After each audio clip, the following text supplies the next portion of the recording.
Hi friends, welcome to யாஷிகர். ரொம்ப பெரிய ஒரு வருத்தம் தான். என்ன அப்படின்னா, நிர்மல் இவரை பற்றி உங்கள் எல்லாருக்குமே தெரியும்னு நினைக்கிறேன். மோஸ்ட்டாக விஜய் டெலிவிஷனில் இந்த யூடியூப்பில் வந்து ஒரு சில ரீல்ஸ் எல்லாம் வரும். திஸ் ஆர் தட் அப்படின்னு சொல்லிட்டு ஃபன்னாக ஒரு சில குட்டி குட்டி வீடியோஸ்லாம் வந்து வர வீடியோஸ்லாம். இதை வந்து நம்மளோட விஜய் டிவிக்காக பண்ணிகிட்டு இருந்த பர்சன் வந்து நிர்மல் இவர் தான்.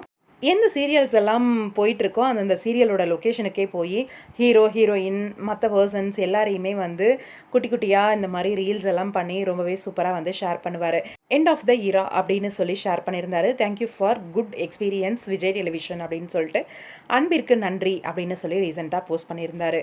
என்னன்னு பார்த்தீங்கன்னா, ரீசெண்டாக இவர் வந்து விஜய் டெலிவிஷனை விட்டு விலகியிருக்காரு. அப்கமிங் வேறு ஏதோ ஒரு சேனலுக்கு வந்து போயிருக்காரு. அது என்ன சேனல் என்ன அப்படிங்கிறத பற்றி தெரியல.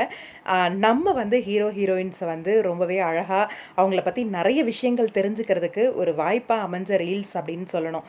ஏன்னா ஹீரோ ஹீரோயின்ஸ் 2 பேருமே சேர்ந்து நிறைய சீரியல்ஸ்க்கு வந்து பண்ணியிருக்காங்க.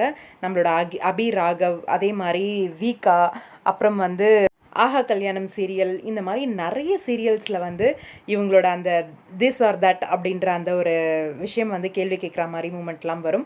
அதுக்கு வந்து அவங்கள பற்றி இன்னுமே இன்ட்ரெஸ்டிங்காக நிறைய விஷயங்கள் தெரிஞ்சுக்கிறதுக்கு ஒரு வாய்ப்பாகவும் அமைஞ்சிருக்கு. ரீசெண்டாக கொஞ்ச நாள் முன்னாடி நம்மளோட வீக்காவோட அந்த திஸ் ஆர் தட் அந்த கோவிலுக்கு வாசலில் நின்று ஒரு வீடியோ எடுத்திருந்தாங்க இல்லையா, அதுவுமே இவர் பண்ணது தான்.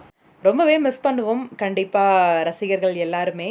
சீரியல்ஸோட நேமை வச்சும் கண்டுபிடிக்கிறது வந்து ரீசெண்டாக கொஞ்ச நாள் முன்னாடி வீக்கா பண்ணியிருந்தாங்க. அதே மாதிரி ராகினி, தாத்தா 2 பேருமே பண்ணியிருந்தாங்க. பார்த்துருப்பீங்கன்னு நினைக்கிறேன். அது எல்லாமே இவர் பண்ண ப்ரோக்ராம்ஸ் தான். அப்கமிங்கில் என்ன சேனல் போகிறாரு அப்படின்றத பற்றி தெரியலை. வெயிட் பண்ணி பார்க்கலாம். உங்களோட கருத்து என்ன அப்படின்னு கமெண்ட் பாக்ஸில் சொல்லுங்கள். இனி இந்த மாதிரி வீடியோஸ் வந்து பார்க்க முடியாது அப்படின்னு நினைக்கிறேன். இல்லை, இவரோட பிளேஸ்க்கு வேறு யாராவது வர்றதுக்கும் வாய்ப்பு இருக்குது. வெயிட் பண்ணி பார்ப்போம்.